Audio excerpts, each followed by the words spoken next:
So let's think about cancer.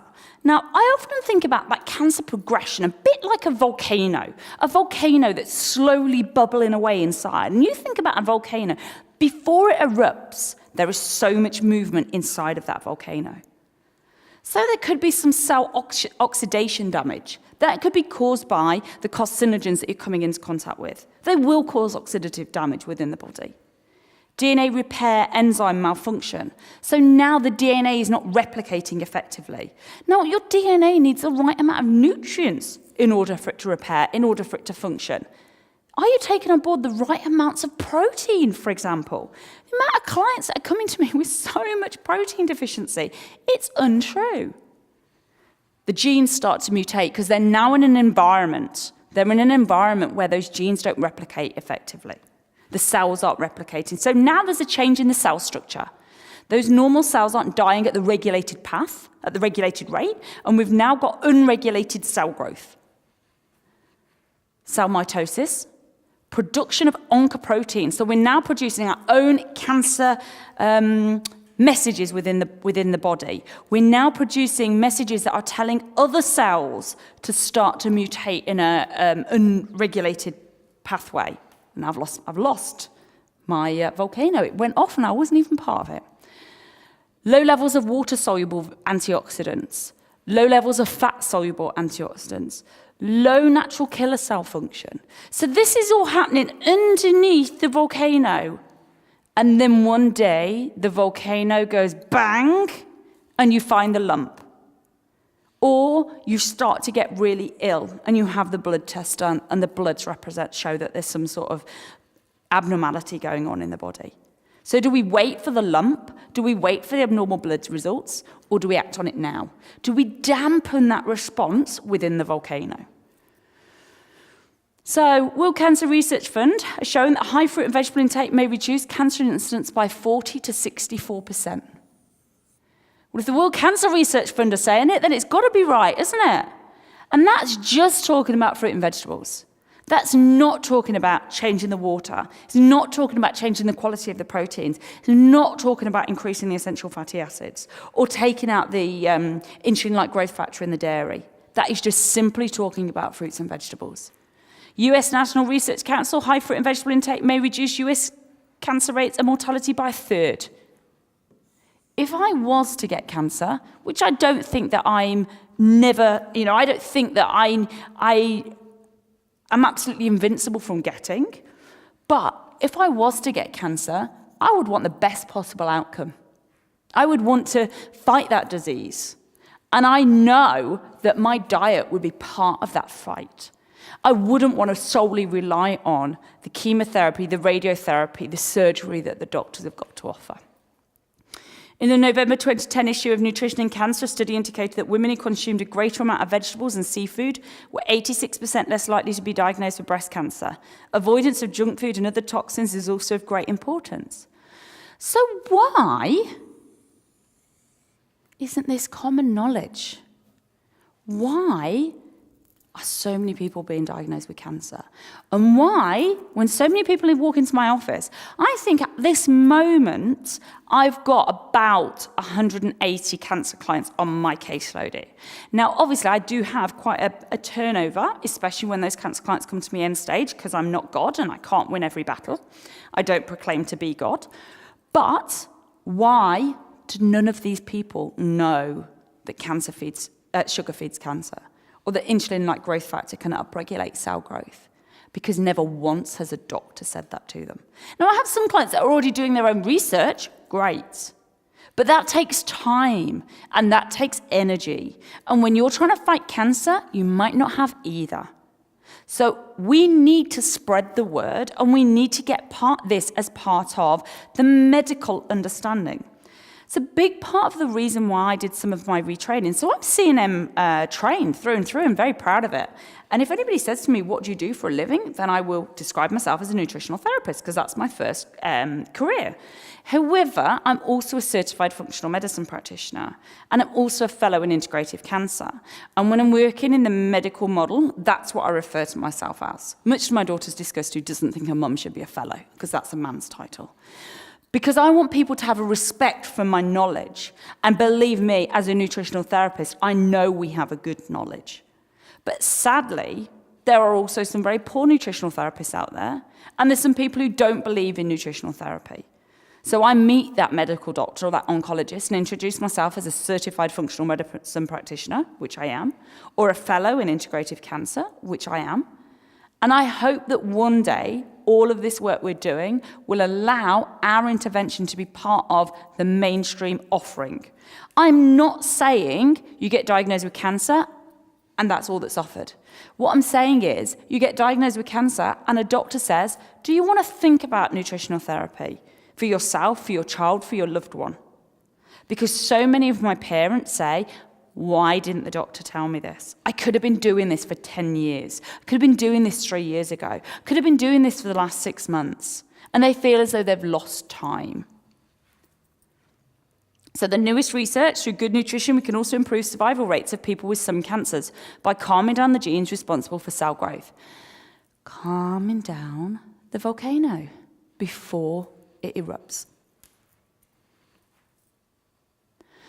So if we think about primary goals when it comes to cancer support, first of all, it's to support the tumoricidal effects of allopathic treatment.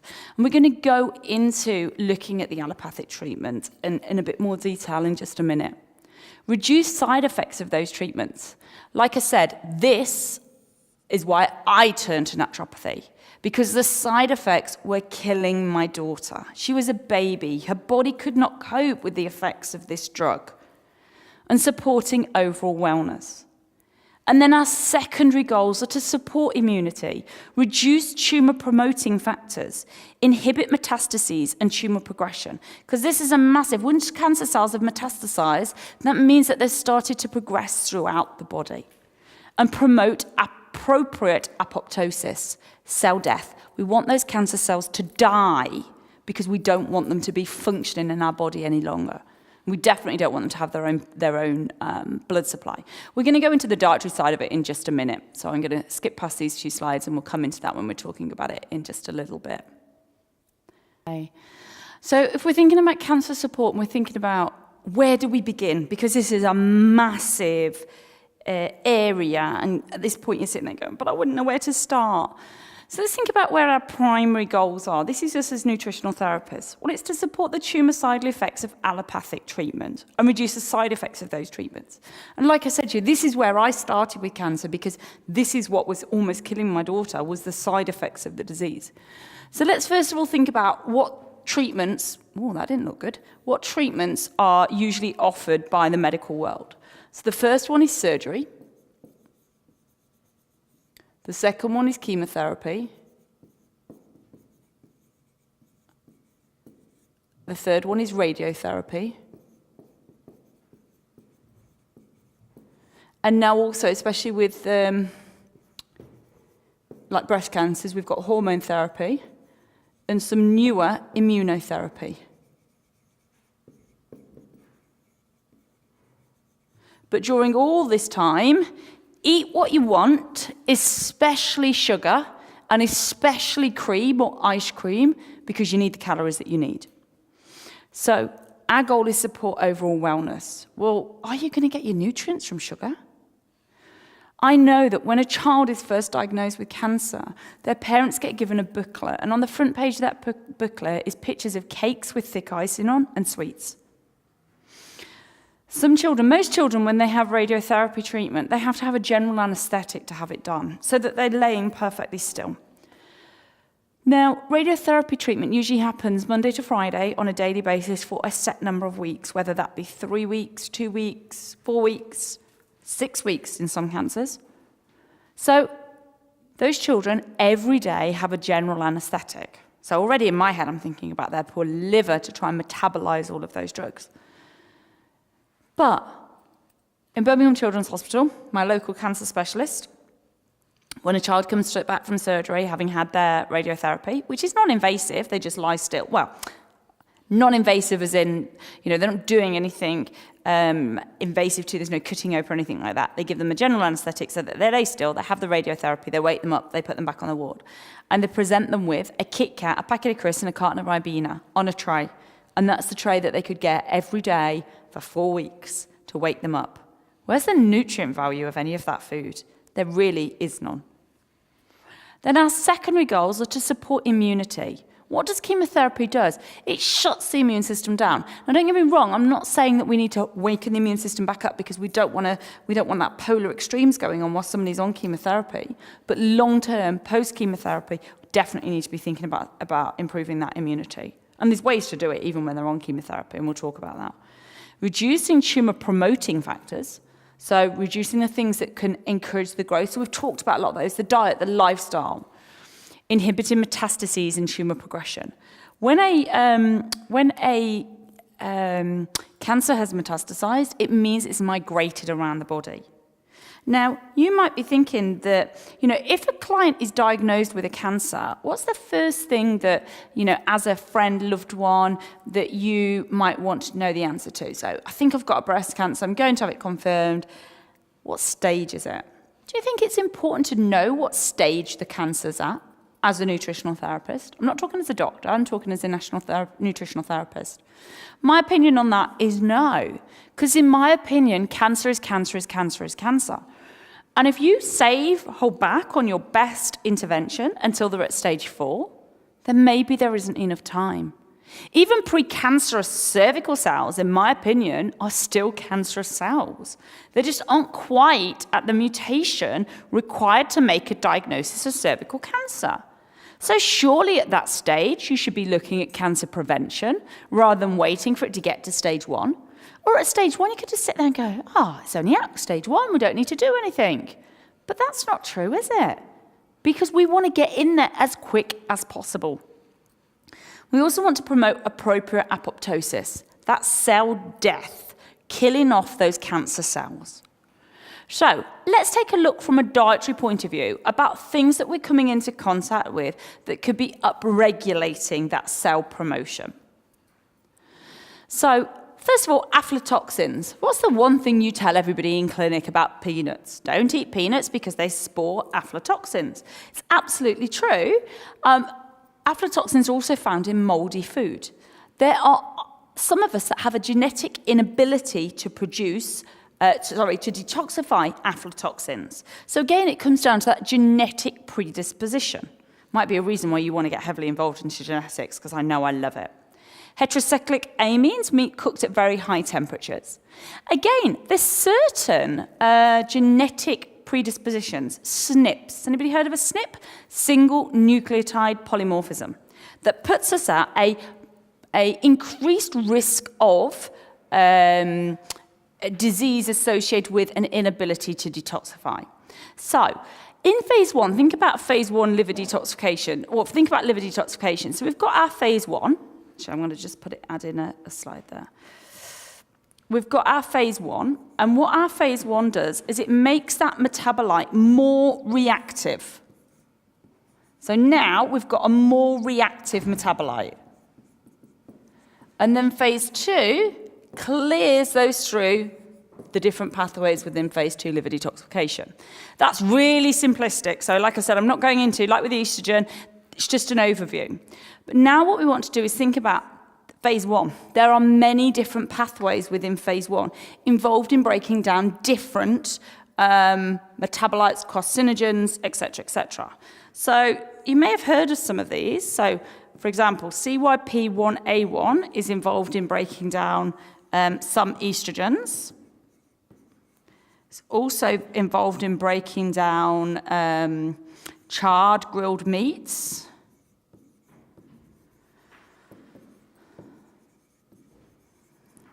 CYP1B1 is involved in breaking down the 4-hydroxyestrains.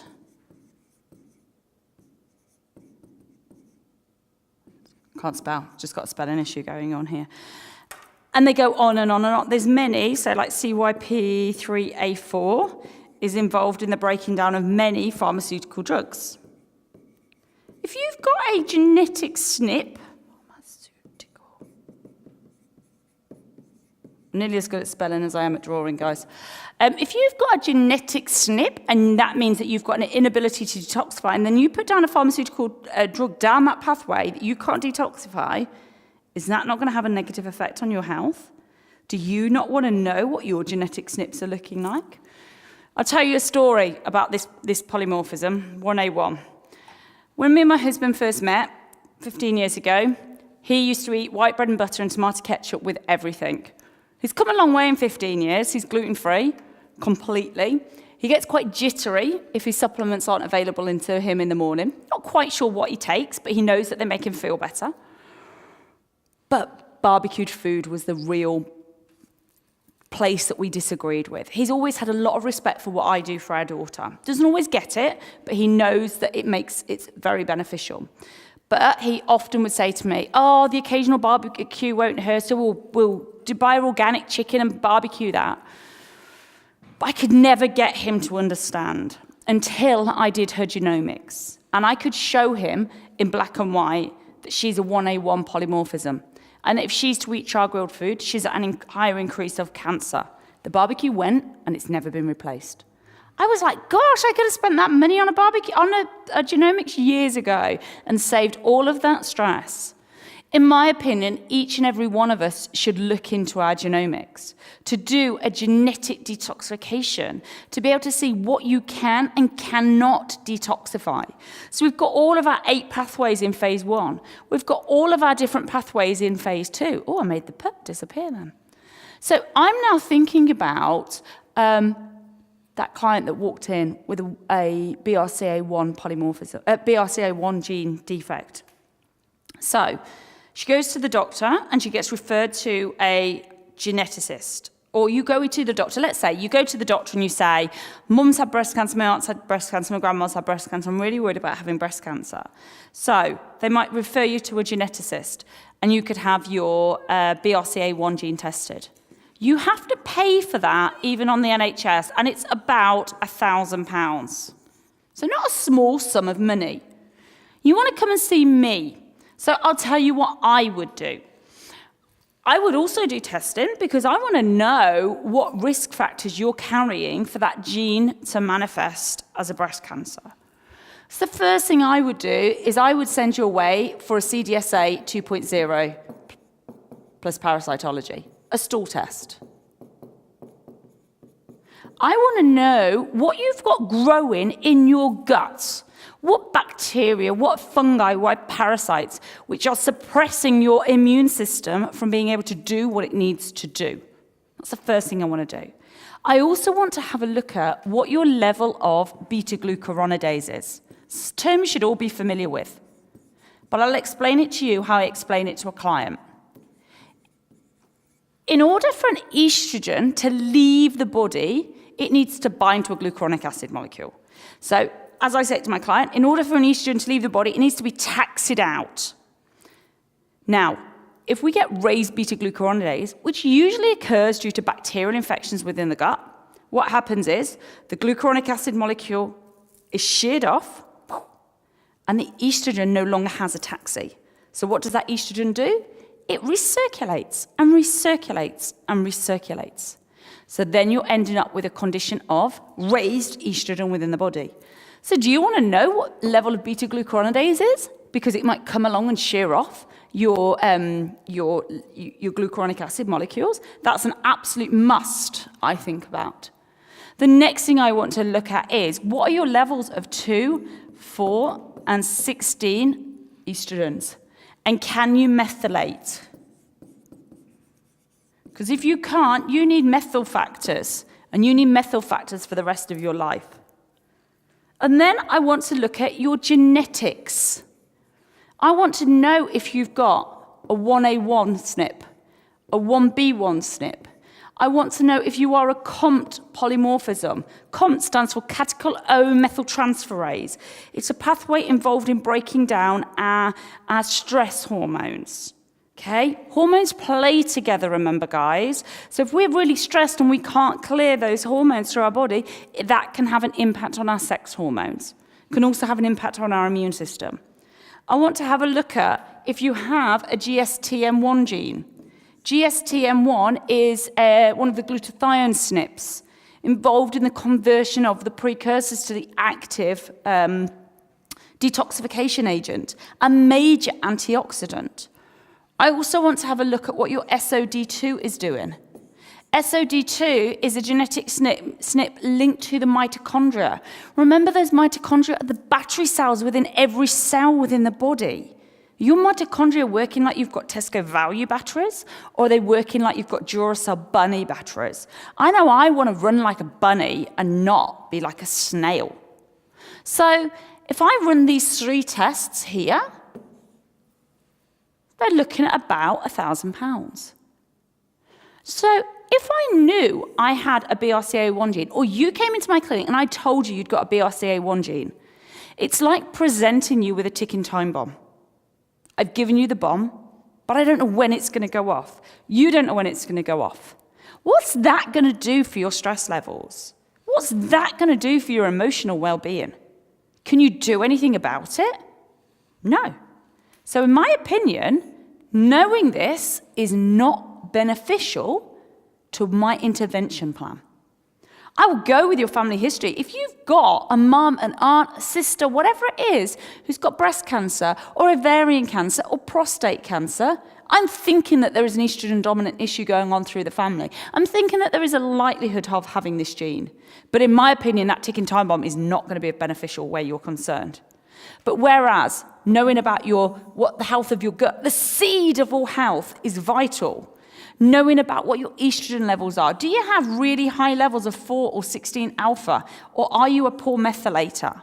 And knowing about your genetic pathways, in my opinion, is a massive part of our journey towards wellness or preventing that disease from occurring. Think about red meat.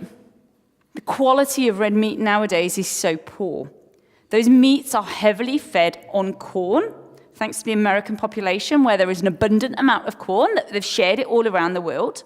That's what the animals are eating. Are those animals going to have a lean constitution? Where did that corn come from? Is it genetically modified? Are those animals being given routine antibiotics and routine hormones to ensure an optimal yield? So do we want to be eating a lot of meat? Or do we want to be educating our clients about swapping that to an organic grass-fed meat? Remember, like I've already said, if that's grass-fed, then it's higher in omega-3 and not omega-6. Omega-6 can lead to that pro-inflammatory arachidonic acid, and that's what we want to be avoiding. I'm not actually against meat. I feed my daughter meat on a regular basis, and she's got an inflammatory disease.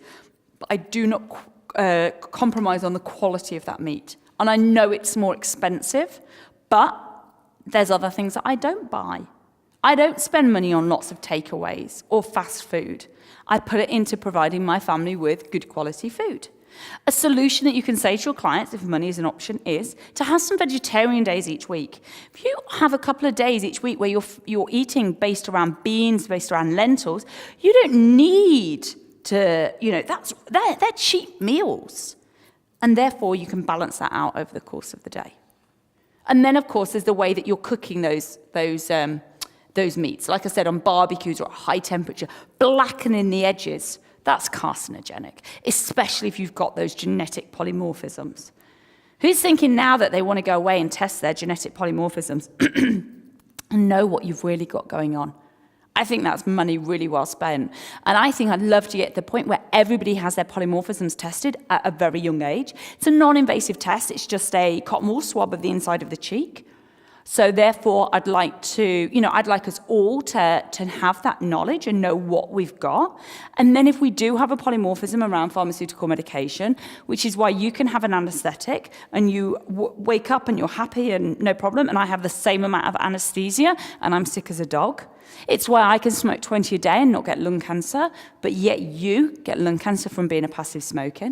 That all comes down to our genetic predisposition, our SNPs, single nucleotide polymorphisms. I know mine.